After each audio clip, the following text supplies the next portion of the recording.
হাতির ভয় আর পিঁপড়ের সাহস। জঙ্গলে একদিন মেলা বসেছে। রঙিন ফুল, ফলের দোকান, সবার আনন্দ।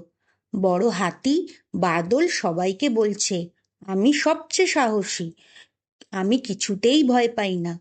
ঠিক তখনই কোথা থেকে একটা ছোট্ট মৌমাছি উড়ে এসে তার কানের কাছে ভন ভন করতে লাগলো। বাদল ভয়ে চিৎকার করে দৌড়। চারিদিকে হুলুস থুলুস কাণ্ড। বানর হাসছে, হরিণ লাফাচ্ছে।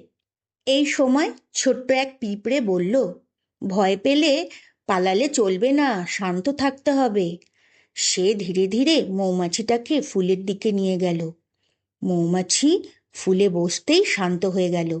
হাতি লজ্জা পেয়ে বলল, আমি বড় হলেও সবচেয়ে সাহসী নই। পিঁপড়ে হাসল, সাহস আকারে নয়, আচরণে। সেদিন থেকে বাদল বুঝল, বড় হওয়া মানেই বড় মন নয়, ছোটরাও বড় শিক্ষা দিতে পারে। নীতি শিক্ষা, সাহস মানে শান্ত থাকা, কাউকে ছোট ভেবে অবহেলা করা উচিত নয়।